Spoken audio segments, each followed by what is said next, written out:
समझ के जनता वोट करेगी। इनके बड़े बड़े दिग्गज, बल्कि चूंकि यहाँ का तो इतिहास भी रहा है, इनके मुख्यमंत्री खुद इस समय सीटों पे सर्वे करा रहे हैं, क्योंकि उन्हें भरोसा नहीं है कि वो कटीमा से जीतेंगे, इसलिए वो अन्यत्र सीटों पे भी सर्वे करा रहे हैं। तो ये स्थिति आज बीजेपी की, और बीजेपी खुद अपने विधायक और मंत्रियों के टिकट काटने वाली है। बीजेपी के विधायक मंत्री खुद सरकार को कटघरे में कई बार खड़ा कर चुके हैं। पूरन सिंह फर्त्याल की अगर मैं बात करूं, कई बार वो कह चुके हैं कि हमारी सरकार घोटालेबाज है। खुद इनके मंत्री सतपाल महाराज ये कह चुके हैं कि सूर्यधार झील, जो कि पूर्व मुख्यमंत्री की विधानसभा डोईवाला में बनी है, उसमें गबन हुआ है। इनके मंत्रियों पर बराबर भ्रष्टाचार के, महिला उत्पीड़न के आरोप लग रहे हैं, और जनता इस बार इनको पटकने वाली है।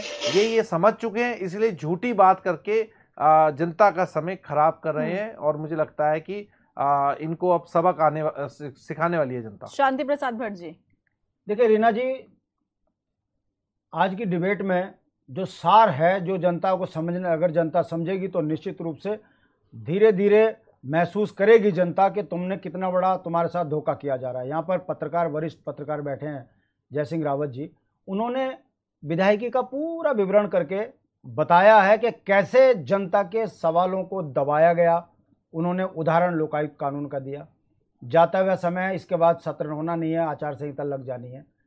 ये वो सच्चाई है जो अब धीरे धीरे जनता समझ रही है। अब आ जाइए, लोकतंत्र में भारतीय जनता पार्टी सदन को कितना गंभीर लेती है, ये यहाँ पर इन्हीं के प्रवक्ता बता रहे हो क्या मिस्टेक है। जबकि सदन में मैं बोलता, मैं विपक्ष का नेता हूं, हो सकता है लोग इस चीज को बोलते हैं विपक्ष का बोल रहा है, यहाँ पत्रकार बोल रहे हैं कि डॉट में भी आप बदल नहीं सकते, ये संविधान की प्रक्रिया है, जो कह दिया और सदन ने उसको रिकॉर्ड कर लिया, वो इतिहास के पन्नों में दर्ज हो गया।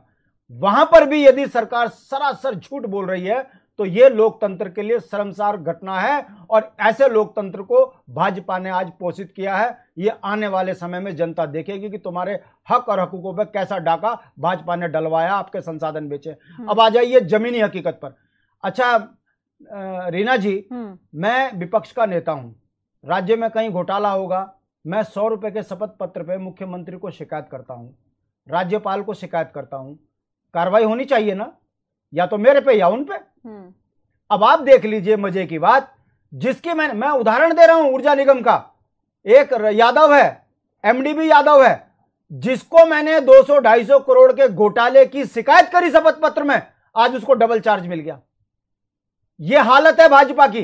दूसरा उदाहरण दे रहा हूं मैं दून यूनिवर्सिटी का, एक व्यक्ति जिसको कि गलत तरीके से रजिस्ट्रार बनाया, मैं हाईकोर्ट गया, हाईकोर्ट ने आदेश करा निरस्त करो से, इन्होंने निरस्त करा, उसके बाद उसको पुनः रजिस्ट्रार बना दिया।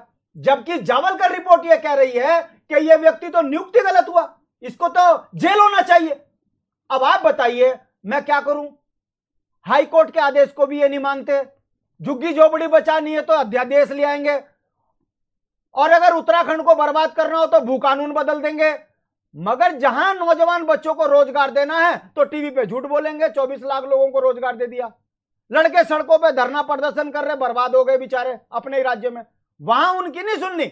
मगर क्या करें, झूठ का इस समय पे दौर चल रहा है, और चैनल पे बोल दो दबा के, इतनों को दे दिया। मेरे भाजपा के एक मित्र ने आज मुझे दिन में इस बात को कहा, जो दिल पे लगती है, वो चाहे भाजपा का हो कांग्रेस का हो, रो रो कर बोलता है।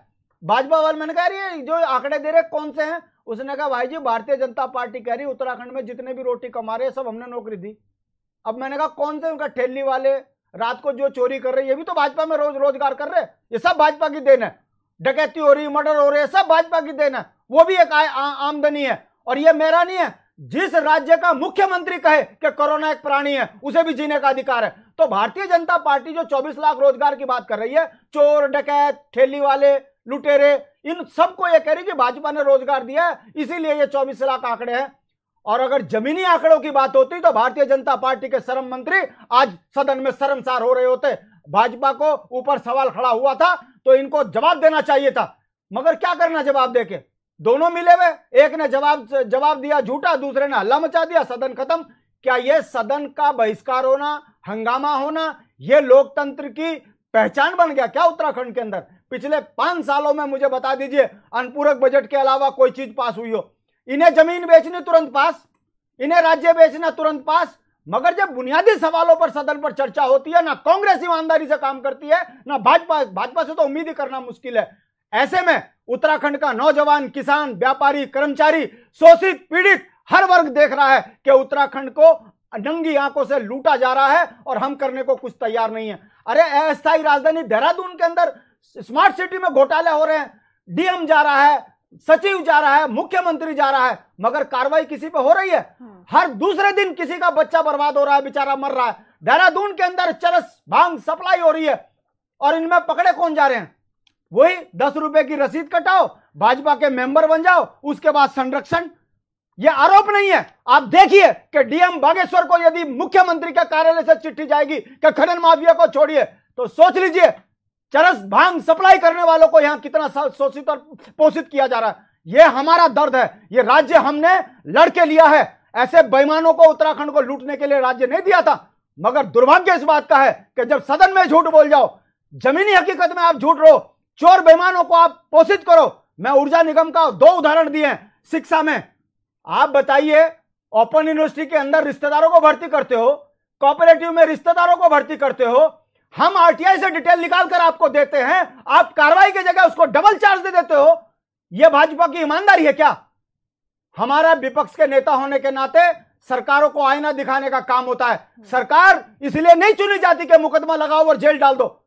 आपकी ये जो हरकतें हैं, ये उत्तराखंड का नौजवान देख रहा है। और मैं बार बार इस बात को कहता हूं, हम इस राज्य के लिए मरने मिटने वाले लोग हैं। यदि जनता का आशीर्वाद मिल गया ना, और जिस दिन कभी ऐसी स्थिति आ गई कि उत्तराखंड में फौलादी आवाज जनता के आशीर्वाद से सदन तक पहुंच गई, जिन्होंने उत्तराखंड लूटा है, गुरुकुल नारसन से लेकर बद्रीनाथ तक, मैं इस चैनल पर कसम खा के कह रहा हूं, उल्टी करा देंगे। उनके जेब से सारा पैसा राज्य संपत्ति में इकट्ठा करा देंगे। छोड़ेंगे नहीं, किसी हद पे चले जाएं।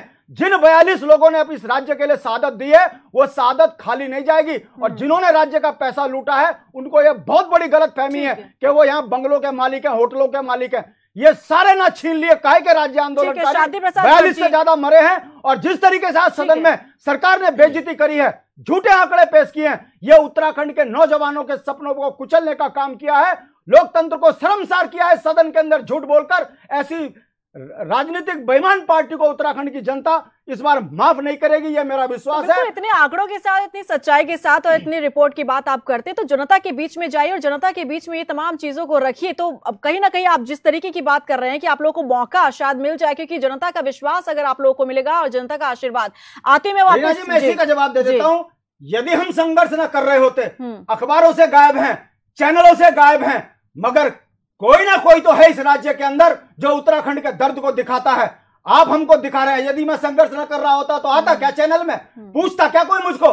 पहाड़ की और पहाड़ियों की पहाड़ियत को खत्म करने के लिए उत्तराखंड की खबरों को छुपाया जा रहा है, उत्तराखंड के संघर्ष को छुपाया जा रहा है। इसके बावजूद भी उत्तराखंड जो है कहीं ना कहीं अपने जो है उपस्थिति दर्ज करने में कामयाब है। दौर बदला है। 22 साल में राज्य लिया है और इस 22 में हम देखेंगे कि उत्तराखंड क्रांति दल के जो भी चुनाव लड़ेंगे, जनता उनको तन मन और धन से सदन के अंदर भेजेगी। इस बार हमारा नारा है 45 पार। और जिस दिन हो गए भाजपा कांग्रेस के बेईमान नेता या तो उत्तराखंड छोड़ के भागेंगे या अपनी संपत्ति, राज्य संपत्ति को विकास जी मुस्कुरा रहे हैं आपकी बात सुनकर। विकास जी मुस्कुरा रहे हैं आपकी बात सुनकर। बहरहाल समय नहीं है, समय की कमी है मेरे पास।